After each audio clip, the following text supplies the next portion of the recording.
is about the Distinguished Speaker Series entitled Bangladesh and ASEAN in a Multipolar World. Seated at the podium today, we have Mr. Inayatullah Khan, Chairman and founder of the Cosmos Group and Foundation. Apart from being a very successful captain of industry, he's a philanthropist, an art lover, a champion of environmental protection, and editor-in-chief of United News of Bangladesh and Dhaka Courier. Chairman Khan will deliver the welcoming remarks. Next to him is our distinguished speaker of the day, Mr. George Yeo, former Foreign Minister of Singapore. He's had a very long and distinguished career in politics and academia, and he's a well-known writer and speaker of great repute. Minister Yeo has done a great honor by accepting our invitation, which we are deeply grateful. And we're also privileged to have this event chaired and moderated by Ambassador Iftikhar Chowdhury. Dr. Chowdhury is the president of Cosmos Foundation and former foreign advisor of Bangladesh Caretaker Environment. He's a renowned scholar and diplomat. Dr. Chowdhury has also given a principal fellow of research at the Institute of South Asian Studies, National University of Singapore, for a decade and a half. So we are looking forward to a very fruitful outcome. And without further ado, I would like to welcome Mr. Khan to make his welcoming remarks. Thank you very much. I do not think there is anyone here that does not have Singapore close to his or her heart.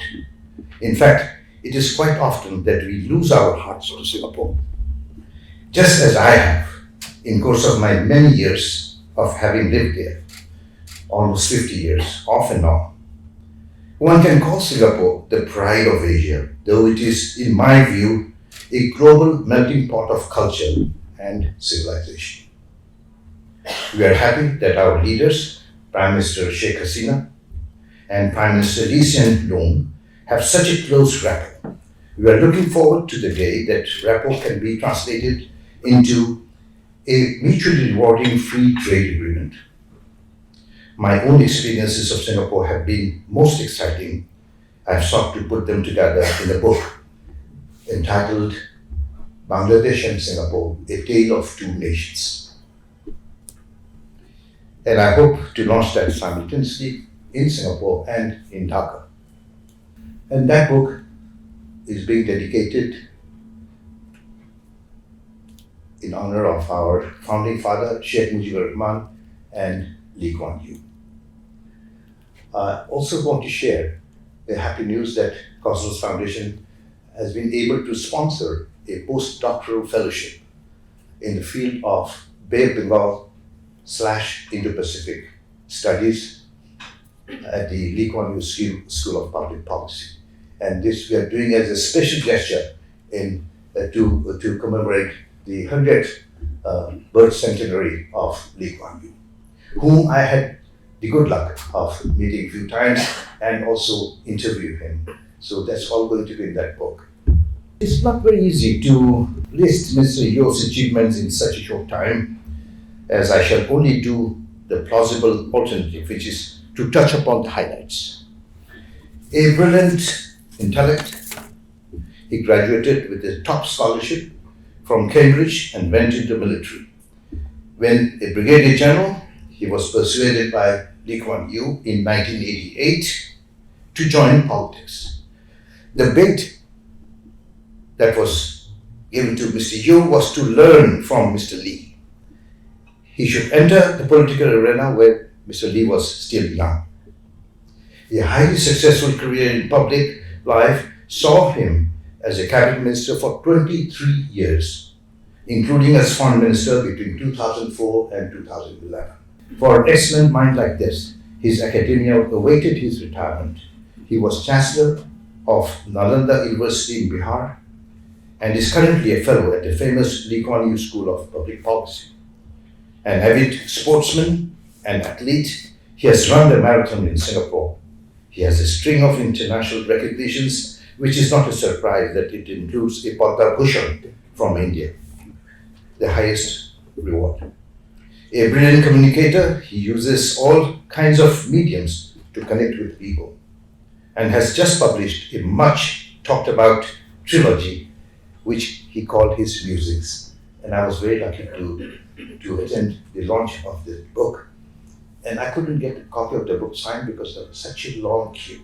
And then I think Joshi was tired, and then I said, okay, I will get it done, but I've got 2 copies, so this evening I will give 1 copy for you to sign.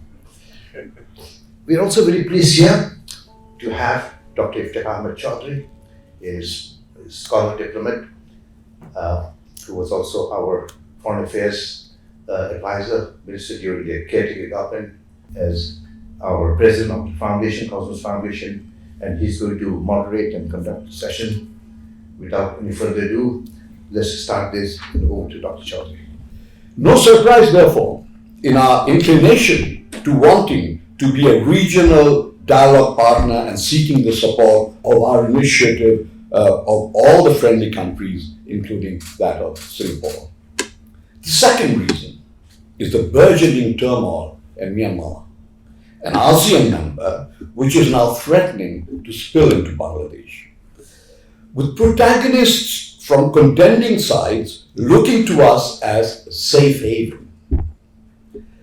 We understand the ASEAN principle of non-interference in other affairs of other member states, but we also note, however, that this is contributing to the failure to rein in the junta leadership and the ineffectiveness of the 5-point consensus. Very applicable to the junta is the dire dictum of Tacitus: they created desolation and they call it peace. My perch in the academia in Singapore gave me an opportunity to closely monitor the situation from the eastern end. In the end, ASEAN is a political institution. There is therefore a huge risk that its inability to resolve the Myanmar crisis will take a toll not only on its credibility, but perhaps on its unity, which will be politically damaging. I feel it will erode ASEAN's relevance to contemporary international politics. So here I have a question that I would invite you to address. Is there a felt need in ASEAN to align its consensus effort with international efforts and calibrate the lifting of various restraints on Myanmar to the junta's behavior? As the junta behaves well, the restrictions are lifted and these are calibrated. There is a second question for you, and there is no rest for the learned. This is with regard to the ASEAN views on the Indo-Pacific. For this could act as a beacon for some of us. Just as Bangladesh does, ASEAN also has an outlook for Indo-Pacific, or AOIP, unveiled in 2019, promoting maritime cooperation, connectivity, sustainable development, and economic cooperation. It stresses ASEAN's centrality as the underlying principle of promoting cooperation in the Indo-Pacific region. We note that the United States formally supports ASEAN's Indo-Pacific framework, elevating it to a strategic relationship with ASEAN to the level of CSP, in this case, an acronym for Central Strategic Partnership.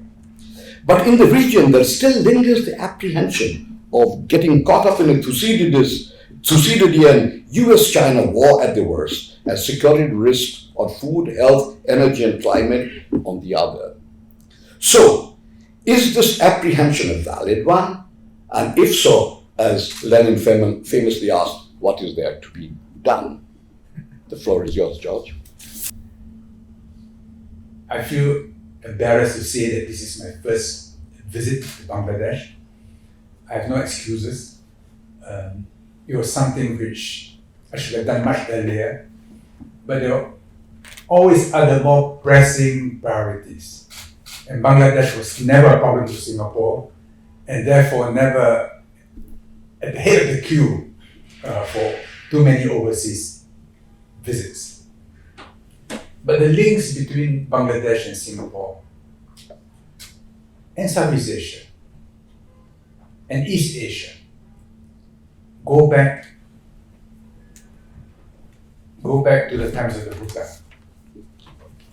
These are very old links, and that so many Bangladeshis go to Singapore, and so many Singaporeans come here, and increasingly many East Asians as well, is nothing new. It's a continuation of deep history. Till today in Singapore, in the local Chinese dialect, Indians and Punjabis in particular are known as Mangkali, which is Bengali. That's very curious because these are usually Tamils or northern Indians like Punjabi Sikhs, but they are called Bengalis. That's because it was from Bengal that Raffles came to Singapore in 1819. And when we were part of the Strait Settlement, we reported to the East India Company in Calcutta until 1867, when after the mutiny they wound up the company, and then we became crown colonies of London directly. But these are all links. So when Tagore made his eastward journey, he thought it was important to have a bit of China in India. So while in Singapore, he recruited a Chinese teacher, Tang Yinshan, to set up the China Bhavan in Santiniketan. That was the hope at that time, that with decolonization and the re-emergence of Asia, we will rediscover one another, and we've got to learn much more about one another. But perhaps it was too early. For 10 years I was involved with the revival of Nalanda University. And it was my good fortune to get to know well Amartya Sen. Amartya Sen spent many years of his life in Dhaka, where his father taught. And from him, I learned much about Bangladesh. He always had a strong affection for Bangladesh. And he told me, to my surprise, and this was like over 10 years ago, maybe 15 years ago, that on every social indicator, Bangladesh had overtaken India, overtaken West Bengal. It piqued my intellectual curiosity. I said, how come? He said, no, ignore the politics. Go down to ordinary people, their industry, the role of women. So when I read last year, the per capita income of Bangladesh overtook India's per capita income, I was not surprised. But when I say this to my friends in Singapore, and to my friends in the West, they're astonished. They never thought that Bangladesh had moved so far. So last night when we arrived, around the airport, there was a lot of traffic jam, many trucks, shops were still open, fruits were still being sold, eateries were serving customers. I thought, this is an industrial people. But it's all over South Asia. In Patna, the same sounding of horns to the wee hours of the morning. A continent is on the move. Sometimes because of the politics, oftentimes regardless of the politics. Every year McKinsey puts out a forecast of 2050, by which time China's economy will be number one, number two will be the US, maybe India, number four will be Indonesia. This reflects a cresting of the Western tide on the world and the rebirth, the revival of older communities.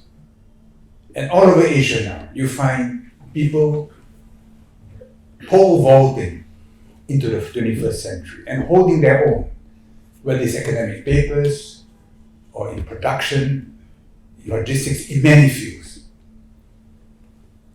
In Asia, the two great civilizational areas are China and India.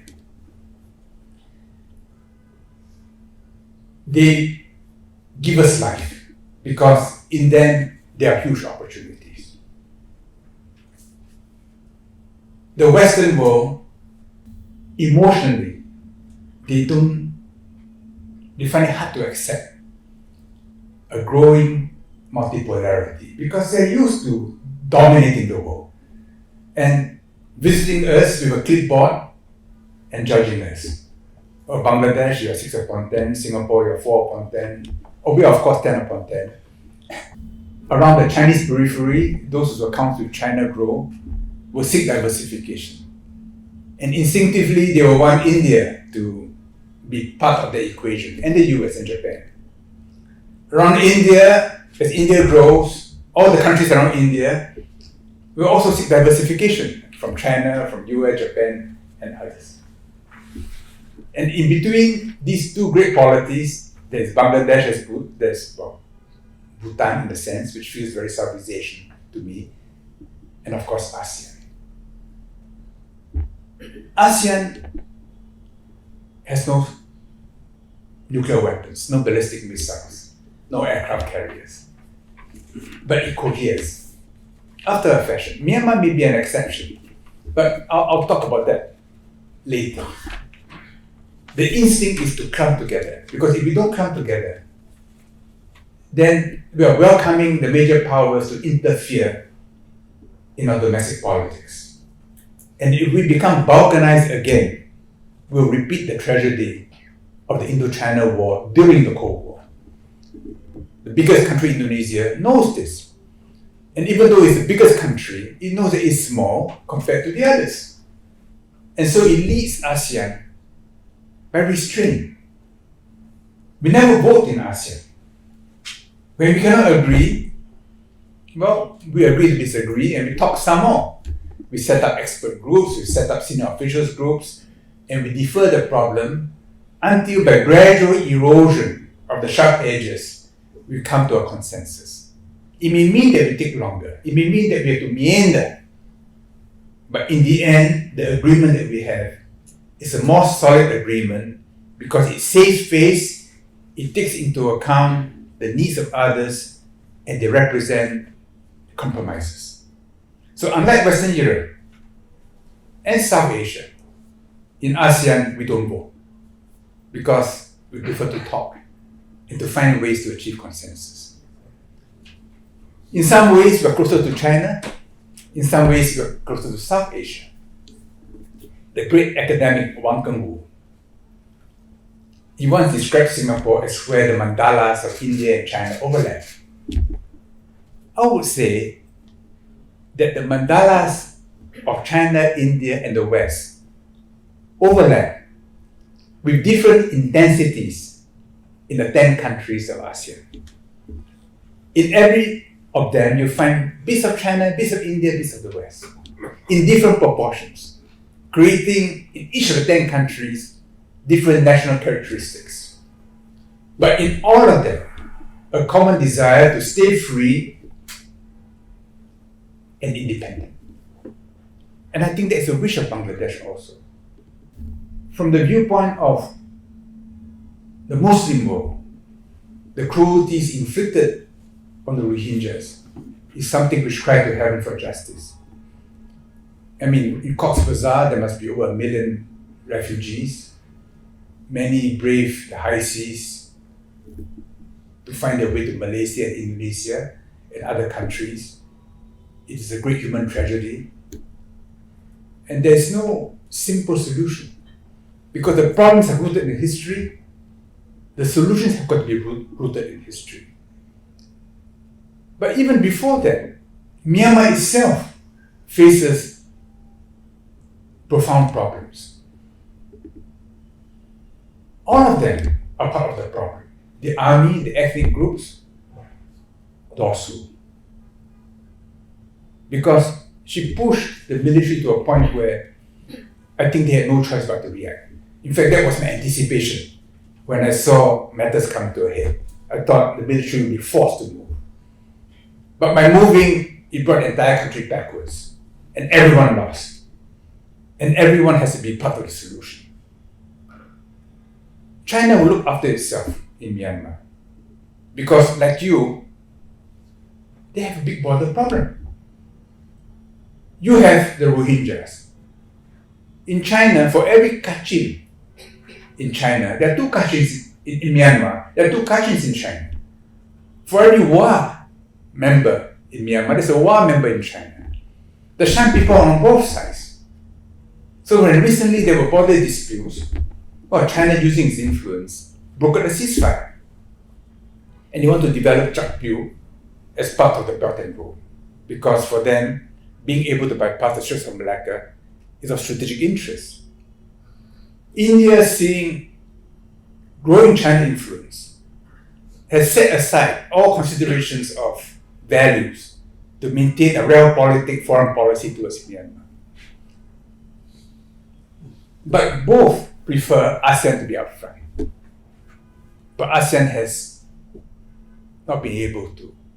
We have not done very well so far, in my view. But I know as a former foreign minister, it's so easy to judge your colleagues after you have left because you don't have all the information. But I think eventually ASEAN will find a way forward because no one else can do this. China can't do it, India can't do it, Bangladesh can't do it, the West certainly can't do it. We can make it easier for them to have reconciliation. We can make it harder for them to have reconciliation. The Muslim countries, Indonesia, Malaysia, Brunei, of course, they have tremendous sympathies for the Rohingya people. Singapore too. But mainland Southeast Asians take a more nuanced view. Laos is now in the chair. The Laotians have traditionally had very good relations with Myanmar. Recently, a small breakthrough was made when, after the visit of the Laotian special envoy to Myanmar, Myanmar agreed to send its PERMSEC to attend ASEAN's foreign ministers' meeting. Earlier, because Myanmar could not send its foreign minister, they boycotted it. This time, they decided to give ASEAN some face. I think ASEAN should in turn give them some face. But of course, the opposition, the resistance movements in Myanmar are not happy about that because they want a confrontation. But our view is a confrontation in the end resolves nothing. And if Myanmar does not succeed as a country, if it breaks up, it will be a source of infection for all of Southeast Asia, for Bangladesh, for India, for China. It cannot be in our interest. We can demonize the Tatmadaw, the army. But it's ironic that those who claim to fame is because of a father who created Tatmadaw with the support of the Japanese. The same way the Japanese supported Subhas Chandra Bose as the leader of the INA. I mean, the Tagore Society in Singapore has just produced an interesting video about Singapore's role in the INA. In the last days, they erected a monument at the Padma to INA martyrs. Ittihad Hidmat Kubani. When the British came, the first thing they did was to blow it up.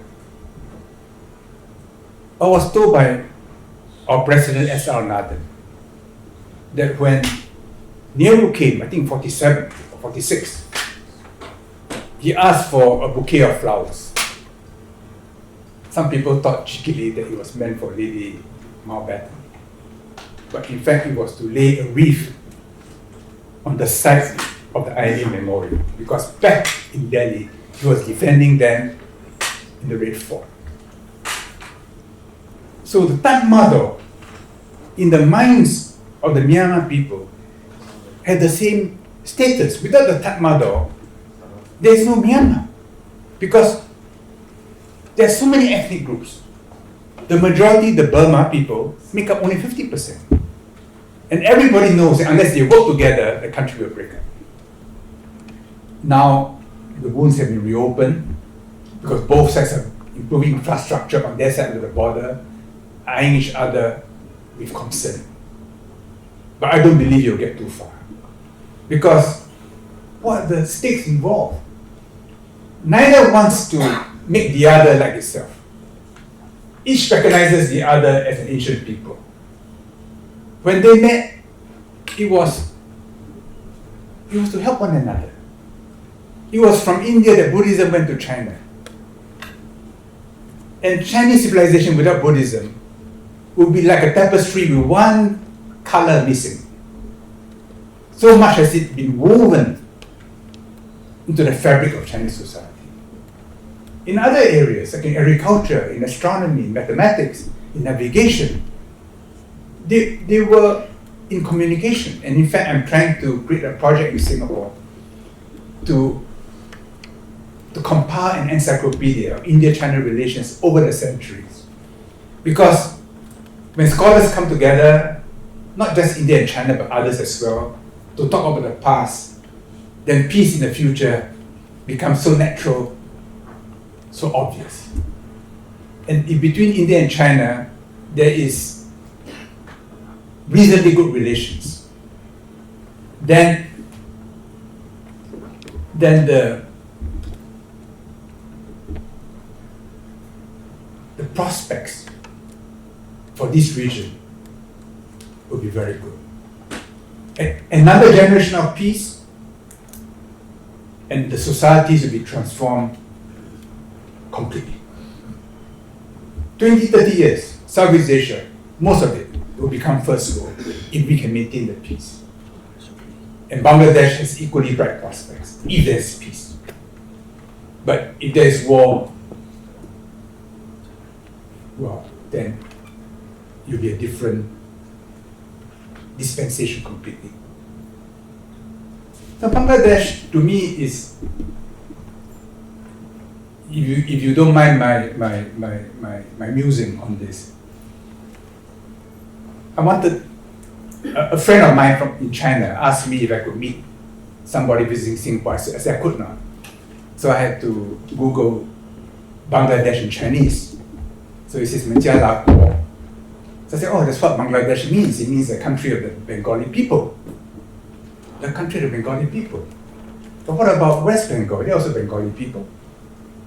And in fact, it was one part of the Bengal presidency. And way before the British came, it was really one civilizational area encompassing the Great Deltas. West Bengal is now part of India.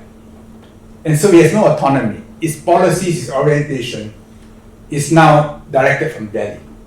So I think it was in 1911 when the capital was moved from Calcutta to Delhi. And in fact, our street settlements records are now in Delhi, no longer in Calcutta. But you are an independent country, and therefore reflecting historical Bengal as almost an autonomous region with agency. Because West Bengal can't do it. It's subject to Delhi and larger national considerations, which are not all oriented eastwards, but also northwards and westwards.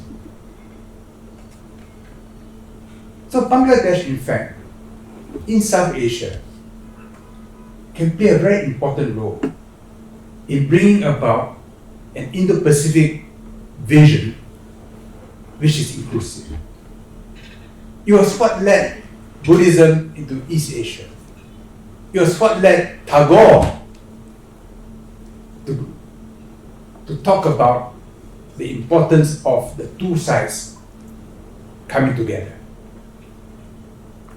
It was Subhas Chandra Bose in Singapore, from that corner, who knew that without threatening armed struggle, Britain would not have given up India so readily. But first, I would like to thank the members of the audience because you had posed some very relevant questions. And so thank you for participating today. And on behalf of Cosmos Foundation, I would like to recognize Dr. Iftikhar Chaudhary for moderating and chairing this event. Thank you very much. Also, the entire Cosmos team for coordinating, and Mr. Anayatullah Khan for creating the Cosmos Foundation and providing this forum for us today. And last but not least, please give a very warm round of applause to our special distinguished guest today, Mr. George Yeo. Thank you for sharing your thoughts with us. It's been very insightful. We hope you visit again soon.